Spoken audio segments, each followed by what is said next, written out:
There's a story you've been told, and a story that was buried. Today, we uncover the hidden origins of Yahweh. Before the Bible, before monotheism, before He was the one true God. The evidence is shocking, and it challenges everything we thought we knew about history. But what if I told you?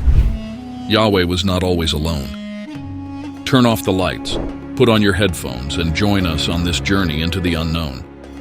Because here at Enigmas and Mysteries, we are determined to uncover the truth. And remember, always question and seek deeper understanding. The earliest mentions of Yahweh. Before the Bible, before the temples, Yahweh's name first appears in ancient inscriptions outside of Israel. The oldest reference to Yahweh comes from Egyptian texts from the 14th century BCE, describing the land of the Shasu of Yahweh, a mysterious tribe worshipping a deity named Yahweh. But he was just one among many gods. These records suggest that Yahweh's earliest followers were nomadic people, possibly living in the deserts of Edom, Midian, and the Sinai Peninsula. Some theories suggest Yahweh might have originated as a storm god, similar to deities worshipped in Mesopotamia and Canaan. His name may have been linked to volcanic activity, fire, and violent natural forces. The biblical accounts of Yahweh appearing in fire and thunder echo this idea, suggesting that his earliest worshippers saw him as a god of destruction and renewal. But here's where things take a strange turn. In the Hebrew Bible, Yahweh is often associated with mountains, particularly Mount Sinai. Could it be that his early followers believed he physically resided on mountaintops, ruling over the elements? If Yahweh started as a lesser deity among many, how did he become the sole god of an entire religion? Yahweh among the gods, the Canaanite connection. Long before Israel, the land of Canaan was ruled by multiple gods. The highest god was El, the father of the divine council. Baal, Asherah, and others were worshipped alongside him. And Yahweh? He was not their supreme god, but a warrior deity. Ancient texts suggest that early Israelites did not reject these gods at first. They simply made Yahweh their own.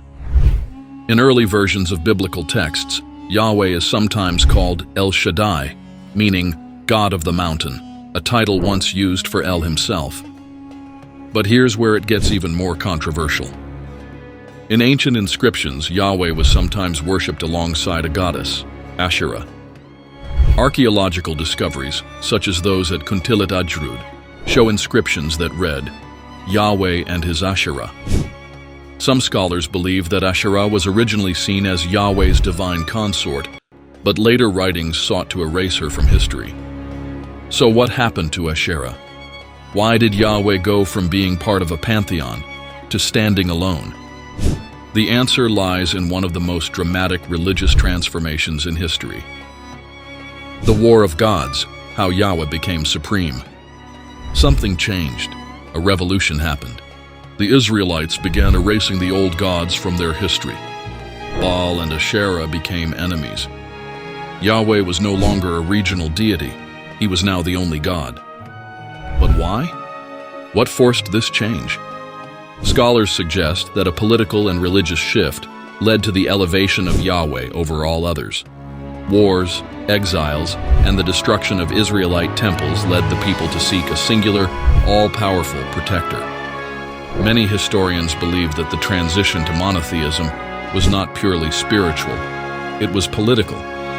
By making Yahweh the sole deity, the religious elite could unify and control their people more effectively. This transition can be traced in biblical texts themselves. Some of the oldest writings still hint at Yahweh competing with other deities, whereas later texts portray him as the ultimate being. For instance, the prophet Elijah's confrontation with the priests of Baal on Mount Carmel, 1 Kings 18, shows Yahweh proving his superiority. This kind of narrative suggests a deliberate push to establish monotheism, but this transformation didn't happen overnight. Many early biblical texts still contain traces of a polytheistic past. For example, in Psalm 82, Yahweh is depicted among the divine council of gods, judging them. This suggests that monotheism was a later development. So the question is, Was this an evolution of faith, or was history rewritten to hide the truth? The lost texts and what they reveal. Ancient discoveries, like the Dead Sea Scrolls, hint that early Judaism was far more complex than we thought. Some texts describe Yahweh as a being of fire and storms, more similar to older gods of destruction than the all-loving deity we know today. Others suggest his role was rewritten over time, shaping him into something new. One of the most controversial findings: in early Israelite history, sacrifices were made directly to Yahweh, including human sacrifices. In the Bible itself, Yahweh demands Abraham sacrifice his son Isaac, though he later stops him. In Judges 11, Jephthah sacrifices his daughter as an offering to Yahweh. This suggests that early Yahweh worship may have been radically different from what we see today. The question is, why was this side of Yahweh erased? Some theories suggest that as Judaism evolved, older traditions that conflicted with newer theological ideas were removed. Stories were rewritten, laws were changed, and Yahweh's image was reshaped into the singular, omnipotent God we know today. The evolution of monotheism. The shift from polytheism to monotheism wasn't immediate. It was a process that took centuries. As Jewish scribes began compiling their sacred texts, Yahweh was elevated from a warrior god to a universal deity. Many scholars believe this transition was influenced by the Babylonian exile, when Israelites were exposed to the Zoroastrian idea of a single, all-powerful God. By the time the Torah was finalized, Yahweh had absorbed many of the attributes of older deities, including El, and emerged as the only true God of Israel. But was this a spiritual revelation, or a carefully constructed religious shift? Conclusion: a question left unanswered. From a forgotten war god to the ruler of all creation, Yahweh's story is unlike anything we were taught. But the real question is, if history erased the origins of Yahweh, what else has been hidden from us? Do you think Yahweh's true origins were covered up? Or was this simply the natural evolution of religion? Let us know in the comments. If you enjoyed this journey into the unknown, make sure to subscribe, give us a thumbs up, and hit the notification bell. The darkness holds many secrets, and here at Enigmas and Mysteries, we are determined to uncover them all. And remember, always question and seek deeper understanding.